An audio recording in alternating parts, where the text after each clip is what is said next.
नमस्कार। ये सोचना कितना कमाल का है ना? कि एक छोटा सा बच्चा जो बिल्कुल नया है इस दुनिया में, वो कैसे धीरे धीरे एक ऐसा इंसान बन जाता है जो सोचता है, महसूस करता है और सही गलत में फर्क कर पाता है। आज हम इसी कमाल के सफर को समझने वाले हैं। ये सवाल देखने में जितना आसान लगता है ना, असल में उतना ही गहरा है। एक पूरी तरह से हम पर निर्भर शिशु से एक सोचने समझने वाले इंसान बनने तक का ये जो सफर है, आखिर ये होता कैसे है? चलिए आज बच्चे के दिमाग की एक एक परत को खोल कर देखते हैं और इस पहेली को सुलझाने की कोशिश करते हैं। और अच्छी बात यह है कि इस सवाल का जवाब खोजने वाले हम कोई पहले नहीं हैं। साइकोलॉजी के कुछ सबसे ब्रिलियंट माइंड्स ने अपनी पूरी जिंदगी इस गुत्थी को सुलझाने में लगा दी है। तो आज हम उन्हीं के बनाए हुए नक्शों के सहारे आगे बढ़ेंगे। तो चलिए शुरू करते हैं। हमारा सबसे पहला और बड़ा सवाल, हम सोचना सीखते कैसे हैं? और इस सवाल का जवाब खोजने के लिए हमारे पहले गाइड हैं महान मनोवैज्ञानिक जीन पियाजे। पियाजे ने ना बच्चों को देखने का हमारा नजरिया ही बदल दिया। उन्होंने कहा कि बच्चे कोई खाली घड़े नहीं हैं कि हम उनमें ज्ञान भर दें। नहीं, बल्कि वो तो छोटे छोटे वैज्ञानिक हैं जो हर पल अपनी दुनिया को परख रहे हैं, उस पर एक्सपेरिमेंट कर रहे हैं और अपने ज्ञान का महल खुद बना रहे हैं। तो सवाल ये है कि ये जो नन्हे वैज्ञानिक हैं, ये अपना ज्ञान जमा कैसे करते हैं? यहीं पर पियाजे का एक बहुत ही शानदार आइडिया सामने आता है, जिसे वो कहते हैं स्कीमा। अब ये स्कीमा क्या है? सोचिए, ये हमारे दिमाग के अंदर कुछ मानसिक फोल्डर्स जैसे हैं। हर फोल्डर एक खास तरह की जानकारी के लिए बना है।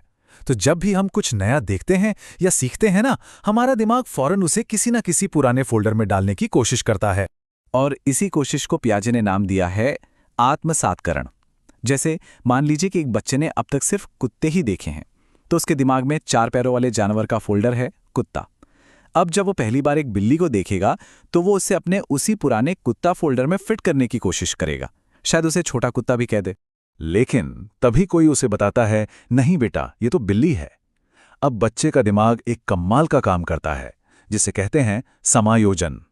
वो सिर्फ नई जानकारी को सुन नहीं रहा, बल्कि अपने पुराने कुत्ते वाले फोल्डर को अपडेट कर रहा है और एक बिल्कुल नया फोल्डर बना रहा है बिल्ली नाम का। बस इसी लेन देन से, आत्मसातकरण और समायोजन से हमारी समझ बढ़ती जाती है और दुनिया की तस्वीर साफ होती जाती है। पियाजे ने इस पूरे विकास के सफर को 4 बड़े पड़ावों में बांटा। पहला है सेंसरी मोटर स्टेज, जहां बच्चा छूकर, चखकर, मतलब अपनी इंद्रियों से दुनिया को सीखता है। फिर आती है प्री ऑपरेशनल स्टेज, जहां कल्पना और भाषा की दुनिया खुलती है। इसके बाद कॉन्क्रीट ऑपरेशनल स्टेज में बच्चा लॉजिक लगाना सीखता है, जैसे कि 2 और 2 4 होते हैं। और आखिर में फॉर्मल ऑपरेशनल स्टेज, जहां सोच इतनी विकसित हो जाती है कि इंसान न्याय और ईमानदारी जैसे एब्स्ट्रैक्ट आइडियाज को भी समझ सकता है। अच्छा, पियाजे ने तो ये बताया कि बच्चा खुद कैसे सीखता है, पर क्या यह सीखने की प्रक्रिया अकेले में होती है? इस सवाल का जवाब देने के लिए अब हम एक दूसरे महान विचारक लेव वाइगोत्स्की के पास चलते हैं। वाइगोत्स्की का नजरिया पियाजे से थोड़ा अलग था। उनका मानना था कि विकास कोई अकेले कमरे में होने वाली चीज नहीं है, ये तो एक सामाजिक प्रक्रिया है।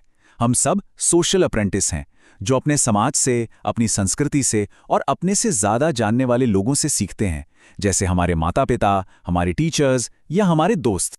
और वाइगोत्स्की ने हमें 2 बहुत ही दिलचस्प कॉन्सेप्ट्स दिए। पहला है जोन ऑफ प्रॉक्सिमल डेवलपमेंट या ZPD। ये वो मीठा सा दायरा है जहां सीखना सबसे अच्छा होता है। मतलब जो काम बच्चा अकेले नहीं कर सकता, पर किसी की थोड़ी सी मदद से कर सकता है। और वो जो मदद है ना, उसे वाइगोत्स्की कहते हैं स्कैफोल्डिंग।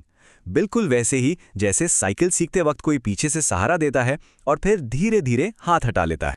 तो यहां आकर पियाजे और वाइगोत्स्की की राहें थोड़ी अलग हो जाती हैं।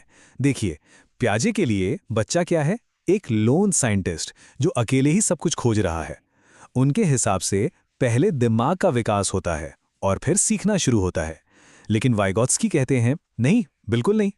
उनके लिए बच्चा एक सामाजिक प्रशिक्षु है जो समाज में रहकर सीखता है। मतलब सीखना पहले होता है और उसी सीखने से दिमाग का विकास होता है।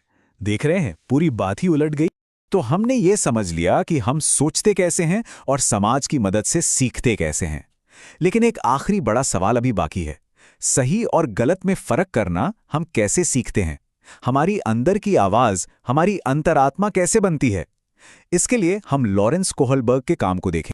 कोहलबर्ग की दिलचस्पी इस बात में नहीं थी कि कोई क्या फैसला लेता है। उनके लिए तो ये जानना जरूरी था कि कोई उस फैसले तक पहुंचा कैसे। फैसले के पीछे की सोच क्या थी, तर्क क्या था? उनकी सारी खोज का केंद्र यही क्यों था। और इस क्यों को समझने के लिए उन्होंने लोगों को कुछ ऐसी कहानियां सुनाई जहां सही और गलत के बीच चुनाव करना मुश्किल था। और इन कहानियों में सबसे मशहूर है हेंस की दुविधा। कहानी कुछ यूं है, हेंस नाम का एक आदमी है, उसकी पत्नी मरने वाली है। एक दवा है जो उसे बचा सकती है, पर वो बहुत महंगी है। दवा बनाने वाला दाम कम करने को तैयार नहीं है, और कोई रास्ता ना देखकर हेंस अपनी पत्नी की जान बचाने के लिए वो दवा चुरा लेता है। तो सवाल है, क्या हेंस ने जो किया वो सही था? पर याद रखिए, कोलबर्ग के लिए हां या ना जरूरी नहीं है। असली सवाल तो ये है, आप जो भी जवाब दें उसके पीछे का कारण क्या है, क्यों? लोगों के इन क्यों वाले जवाबों को सुनकर कोहलबर्ग ने नैतिक विकास के 3 मुख्य लेवल बताए। पहला, प्री कन्वेंशनल लेवल, मतलब मुझे क्या मिलेगा या मुझसे क्या छीनेगा।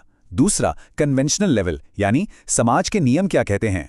और तीसरा, पोस्ट कन्वेंशनल लेवल, यानी मेरे अपने सिद्धांत क्या कहते हैं। चलिए पहले लेवल को समझते हैं। इस प्री कन्वेंशनल लेवल पर सोच बहुत सीधी साधी होती है। एक बच्चा शायद यही कहेगा, हेंस को चोरी नहीं करनी चाहिए थी क्योंकि चोरी करने से वो जेल चला जाएगा। यहां सही गलत का फैसला सजा और इनाम से होता है, बस। अब आते हैं दूसरे लेवल पर, कन्वेंशनल मोरालिटी। यहां सोच का दायरा थोड़ा बड़ा हो जाता है। कोई कह सकता है हेंस को चोरी करनी चाहिए थी क्योंकि एक अच्छा पति होने के नाते ये उसका फर्ज था।